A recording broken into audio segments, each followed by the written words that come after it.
Hello friends, welcome to weekly forex report.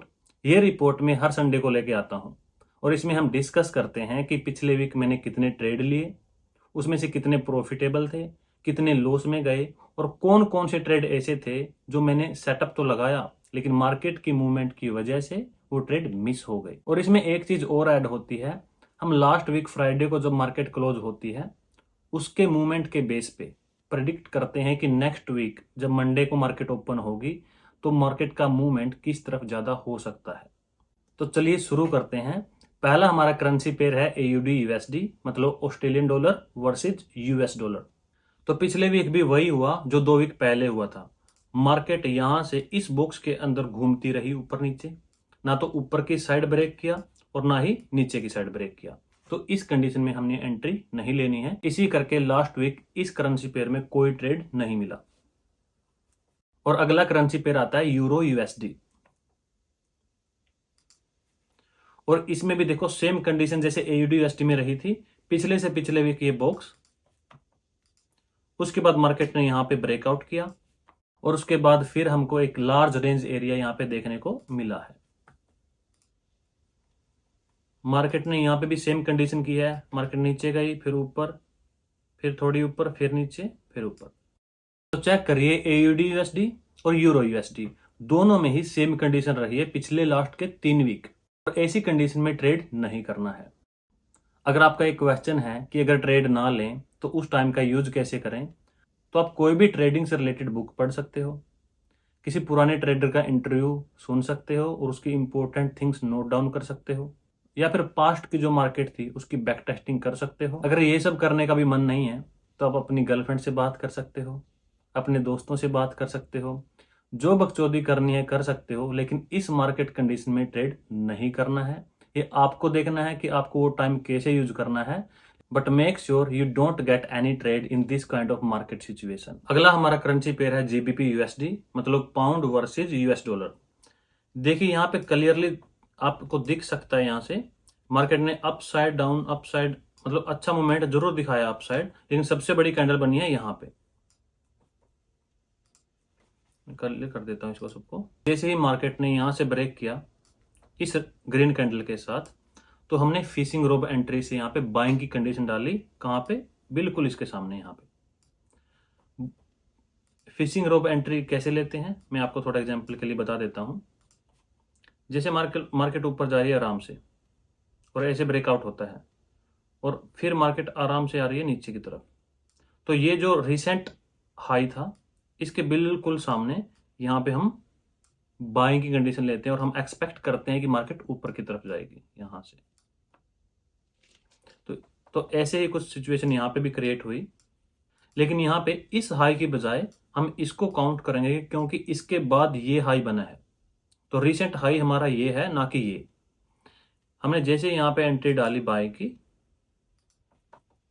और हमने हमारा स्टॉप लॉस रखा 18 पॉइंट का, तो ये स्टॉप लॉस हमारा यहाँ पे हिट हो गया था, तो इसमें हमारा हो गया था लॉस। अगला हमारा करेंसी पेयर है यूएसडी जेपीवाई, मतलब US dollar versus Japanese yen.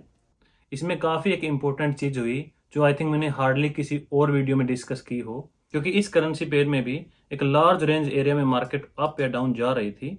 देखो यहाँ पे, यहाँ से अप डाउन यहाँ कर रही थी, लेकिन यहाँ पे एक ब्रेकआउट दिखा हमको इस रेड कैंडल पे। ये लार्ज रेंज एरिया ब्रेक होने के बाद भी यहाँ पे हमने इसमें एंट्री नहीं ली। तो लेट्स फाइंड आउट कि रीजन क्या था कि हमने इसके अंदर एंट्री क्यों नहीं ली। मैं इस चार्ट को यहाँ पे आपको जूम करके दिखाऊंगा और आपको एक चीज पक्का नोट करनी है, वो जो है बॉटम पे वॉल्यूम। देखिए जैसे इस रेड कैंडल नीचे की तरफ ब्रेक किया, यहाँ पे नीचे आपको वॉल्यूम दे रखी है, वॉल्यूम चेक करोगे तो अच्छी खासी वॉल्यूम जरूर आई है यहाँ पे। लेकिन इससे अगली जो ग्रीन कैंडल है ये वाली, इसने इस रेड कैंडल को ऑलमोस्ट 80% कवर कर लिया। इसका मतलब ये है कि यहां पे दोनों सेलर और बायर दोनों इंटरेस्टेड हैं, और यही रीजन था कि हमने इस करेंसी पेयर में एंट्री नहीं ली। अगला हमारा करेंसी पेयर है यूरो जेपीवाई, जिसमें रिस्क टू रिवॉर्ड 1:2 का ट्रेड हमको मिला है। लेकिन मोस्ट इंपोर्टेंट चीज यहाँ पे ये थी कि हमने यहाँ पे 1 आवर की कैंडल पे, 1 घंटे की कैंडल पे एंट्री नहीं ली। इसके लिए हमको थोड़ी सी स्ट्रगल करनी पड़ी। बहुत बार ऐसा होता है कि मार्केट में ट्रेड ढूंढना इजी नहीं होता। हम जिस नॉर्मल वे से ट्रेड करते हैं उस वे से मार्केट की कंडीशन नहीं होती। तो ट्रेड ढूंढने के लिए हमें डेली की support, resistance, breakout, large breakout, everything we need to note down, और उसके बेस पे ही हम ट्रेड करेंगे। लेकिन मेक श्योर जब आप वहां पे ट्रेड करो डेली की कैंडल पे, आपका रिस्क मैनेजमेंट 1 घंटे की कैंडल के हिसाब से होना चाहिए। तो जेपीवाई में अगर आप चेक करोगे तो यहाँ पे काफी ज्यादा अप डाउन हो रखा है नीचे की तरफ, और कोई भी एक सिंगल टाइम भी क्लियर ब्रेकआउट नहीं है। और हमने ये वाला ट्रेड क्यों लिया था यहाँ पे, इसको चेक करने के लिए हम चलते हैं डेली के चार्ट पे। तो ये था मार्केट का ऑल टाइम हाई यहाँ पे। यहाँ से मार्केट ने वापस पुल बैक किया, एक बार ऊपर रिट्रेस करके वापस मार्केट ने पूरा बेरिश वहां पे मोमेंटम यहाँ पे शो किया है। ठीक है, ये होगी नॉर्मल अंडरस्टैंडिंग मार्केट की लेफ्ट साइड की। अब आते हैं मेन रीजन पे कि हमने यहाँ पे एंट्री क्यों ली। ये जितना मोमेंटम नीचे की तरफ था मार्केट में, यहाँ पे हर कैंडल अच्छी थी, लेकिन ये कैंडल चेक करो एक बार, ये वाली, ये कैंडल कुछ ऐसे बन रखी है।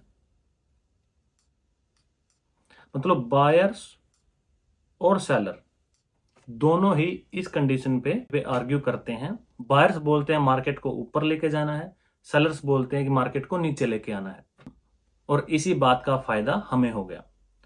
हमने यहाँ पे इस कैंडल के टॉप पे लगाया एक और पॉइंट, और ये हो गया सेलर जोन, और इस सेलर जोन को क्रॉस करना मार्केट के लिए अपसाइड काफी ज्यादा हार्ड होता है। तो हमने यहाँ पे इस कैंडल पे थर्सडे को एंट्री ली थी, लेकिन जब हमने एंट्री ली हमने मेक श्योर किया कि जो ये स्टॉप लॉस है ये इसके बीच का रहे। अगर आपको बहुत ज़्यादा अच्छी स्ट्रॉन्ग रेजिस्टेंस या सपोर्ट मिलती है डेली बेसिस पे, तो वहां पे आप 10 एक्स्ट्रा पॉइंट का रिस्क ले सकते हो, क्योंकि डेली के बेसिस पे वॉल्यूम ज़्यादा होती है। आपका स्टॉप लॉस हिट ना हो जाए, इसके लिए आपको थोड़ा सा एक्सपोज करना, थोड़ा एक्सप्लोर करना होता है स्टॉप लॉस को। इस ट्रेड में हमें प्रॉफिट हुआ है 60 पॉइंट का। अब अगले करेंसी पेयर पे चलते हैं, यूएसडी कनेडियन, मतलब US dollar versus Canadian dollar. और इस करेंसी पेयर में भी वैसा ही हुआ जैसा लास्ट करेंसी पेयर में हुआ था, यूरो जेपीवाई में। हमको 1 आवर की कैंडल पे यहाँ पे कोई भी ट्रेड नहीं बना, लेकिन जब हमने डेली की कैंडल चेक की तो वहां पे क्लियरली एक सपोर्ट एंड रेजिस्टेंस का अच्छा कॉम्बिनेशन मिला, जिसी करके यहाँ पे हमको 40 पॉइंट का प्रॉफिट मिल गया इस ट्रेड में भी। हम चलते हैं डेली पे, तो इसमें हम बेरिस को फॉलो करते हुए चलेंगे। यहाँ से मार्केट चली नीचे की तरफ, फिर यहाँ पे थोड़ी देर रेंज एरिया में रही, फिर यहाँ से ब्रेकआउट हुआ नीचे की तरफ, फिर नीचे की तरफ, यहाँ से ट्रेंड चेंज होना स्टार्ट हुआ था। लेकिन इसके बाद यहाँ पे देखोगे तो मार्केट ने ऊपर जाते वक्त स्ट्रगल किया, उसके बाद ये ग्रीन कैंडल जरूर बनी, इन्वर्टेड हैमर यहाँ पे देखने को मिला है। तो यहाँ पे इस ट्रेड में एंट्री लेने के लिए हमें 2 चीजों का ध्यान रखना पड़ेगा। पहला कि मार्केट ने कहां से ब्रेक किया है, मार्केट ने यहां से ब्रेक किया है। दूसरा, क्या मार्केट ने वहां से रिट्रेस किया है, हाँ मार्केट ने यहां से रिट्रेस किया है। और तीसरा पॉइंट क्या है, तीसरा पॉइंट ये है कि मार्केट ने जब सेकंड टाइम यहां से रिट्रेस किया है, ये नहीं है कि आप यहां पे एंट्री ले लोगे, क्योंकि ये जो पॉइंट है ना, पॉइंट का गैप ये बहुत ज्यादा है, मे बी 200 पॉइंट हो गए। तो इतना बड़ा स्टॉप लॉस हम नहीं लगा सकते एक ट्रेड में। तो हमको वेट करना है कि मार्केट कितना क्लोज, इस लाइन के कितने क्लोज पहुंचेगी, इस लाइन के यहाँ पे। तो मार्केट मैंने जब यहाँ पे चेक की तो यहाँ से करीब करीब 20 to 25 पॉइंट बन रहा था। जब हमने स्टॉप लॉस लगाया था, हमने लगाया था 30 पॉइंट का स्टॉप लॉस, और हमारा प्रॉफिट कितने का हुआ, 60 पॉइंट का। तो इस वीक हमने 3 ट्रेड लिए हैं, जिसमें से 2 में प्रॉफिट हुआ है, एक में लॉस हुआ है, और जिसमें लॉस हुआ उसमें 18 पॉइंट का लॉस हुआ है, और जिसमें प्रॉफिट हुआ है दोनों को मिला के अराउंड 100 पॉइंट का। तो यहाँ पे हमारे 80 पॉइंट का टोटल प्रॉफिट हुआ है। मार्केट के जो कंडीशन इस टाइम पे चल रही है वो काफ़ी डोजी कंडीशन है, मार्केट अच्छे से ब्रेकआउट नहीं कर रही है। तो इसमें हमारा क्या रहता है, हमें थोड़ा एक्स्ट्रा एफर्ट करके ट्रेड ढूंढने पड़ते हैं। मेक श्योर ट्रेड लेने से पहले आप प्रॉपर सेटअप को चेक कर लीजिए कि क्या यहाँ पे राइट ट्रेड बन रहा है या नहीं बन रहा है। लालच के चक्कर में कोई भी ट्रेड मत लीजिए, वहां पे आपको लॉस होगा ही होगा। आपको वीडियो अच्छी लगी तो वीडियो को लाइक कर दीजिए, कमेंट कर दीजिए, सब्सक्राइब कर लीजिए। मिलते हैं अगली वीडियो में, तब तक के लिए थैंक यू।